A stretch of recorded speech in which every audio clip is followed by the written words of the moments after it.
थामे वो कितनी देर से यूं ही बैठा था। शायद किसी की कॉल के आने का इंतजार था। ये इंतजार बड़ा मुश्किल होता है।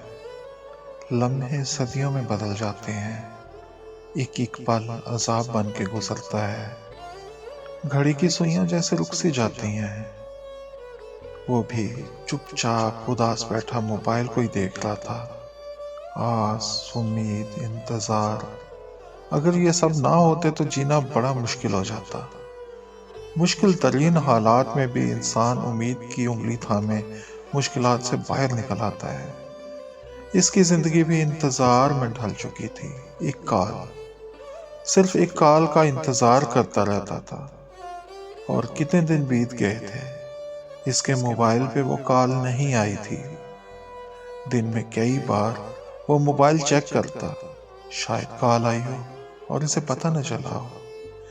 जब वो कॉल आया करती थी तो तब इसे इतनी परवाह नहीं होती थी। कई बार वो सुना भी नहीं करता था, सुनता भी तो बेदिली से, और यही कोशिश करता कि जल्द से जल्द कॉल बंद कर दे। जब घर से बाहर ज्यादा देर हो जाती तो इसे पता होता कि कॉल जरूर आएगी, और ऐसा ही होता। इसे बहुत बुरा लगता था। अपना अच्छा बुरा वो खुद जानता था। छोटा बच्चा नहीं था अब। जिंदगी से लड़ना इसे आ चुका था। कोई मशवरा, कोई नसीहत, इसे कुछ भी नहीं चाहिए था। वो सारे मामलात खुद ही देख सकता था। किसी रहनुमाई की जरूरत नहीं थी इसे। पर अब इसे लगता था इसे तो कुछ भी नहीं पता था। वो तो अनजान था, कुछ भी नहीं जानता था। बहुत कुछ अभी सीखना था इसे। अपनी लाइल्मी में इसने बहुत सारा वक्त ज़ाया कर दिया था। इसने एक बार फिर मोबाइल को देखा। कोई कॉल नहीं थी। इसके चेहरे पे मायूसी मजीद गहरी होती चली गई।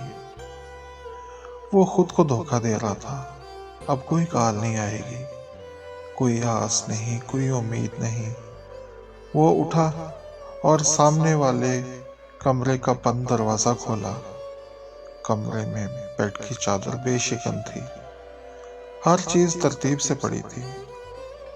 इसने बेड के साइड टेबल पे पड़ा मोबाइल उठाया और इससे नंबर डायल किया। इसका मोबाइल बजने लगा।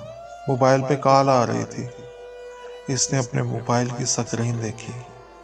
अब्बू कॉलिंग। मोबाइल स्क्रीन पे लिखा आ रहा था। इसने जल्दी से कॉल अटेंड की। अब्बू जी, आप कहाँ चले गए हैं? अब क्यों नहीं पूछते कि कहाँ हो, कब वापस आओगे? देर से घर आने पे कोई नहीं डांटता। मैं इंतजार करता रहता हूँ कि आपकी कॉल आए, आप मुझे कहें कि जल्दी घर वापस आओ, देर हो रही है। मैं तो अब घर से निकलता ही नहीं। आपकी सारी बातें माना करूँगा, जो कहेंगे वही किया करूँगा। आपके कमरे में आपका इंतजार कर रहा हूँ। आपके मोबाइल से खुद को कॉल की है। आप क्यों कॉल नहीं करते मुझे? नाराज है मुझसे तो मान जाएं। मैं आपकी नाराजगी नहीं सह सकता, बर्दाश्त नहीं होता मुझे। सब कहते हैं कि आप इस दुनिया से चले गए हैं, लेकिन मेरा दिल नहीं मानता। कैसे जा सकते हैं आप? आपके कमरे में आपकी खुशबू आ रही है। ऐसा लगता है जैसे अभी मेरे आने की आहट सुन के छुप गए हैं। कुछ तो बोले। आपका नाफरमान बेटा अब से आपकी हर बात माना करेगा। सुना आपने? बोलते क्यों नहीं? चुपचाप सुन रहे हैं। कुछ तो कहें। डांटे मुझे, बुरा भला कह लें। अब्बू जी, मुझे हर कदम पे आपके मशवरे की, आपकी रहनुमाई चाहिए। मैं तन्हा हूँ, अकेला हूँ, आपके बिना कुछ भी नहीं हूँ। कहाँ हैं आप? मुझे कॉल क्यों नहीं करते कॉल? दूसरी तरफ खामोशी थी, मुकम्मल खामोशी। अब्बू जी, मुझे आपकी जरूरत है। वो फूट फूट के रो पड़ा। मेरी ये कहानी कॉल उन लम्हों की दास्तान है कि जब कोई अपने वालिदैन को बहुत मिस करता है उनके जाने के बाद। जब वो जिंदा होते हैं ना, तो हम उनकी कदर नहीं करते, एहसास नहीं होता कि वो हमारे लिए क्या हैं। उनकी बातों को लापरवाही से सुनते हैं, एक कान से सुनते हैं, दूसरे कान से उड़ा देते हैं। कभी भी ये नहीं जान पाते कि वो हमसे कितनी मोहब्बत करते हैं। उनकी अहमियत हमें तभी पता चलती है कि जब वो इस दुनिया से रुखसत हो जाते हैं, लेकिन तब कुछ भी हासिल नहीं होता।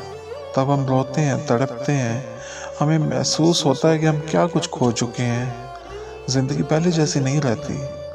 वालिदैन के संग ना ज़िंदगी जन्नत है, जन्नत की तरह खूबसूरत है।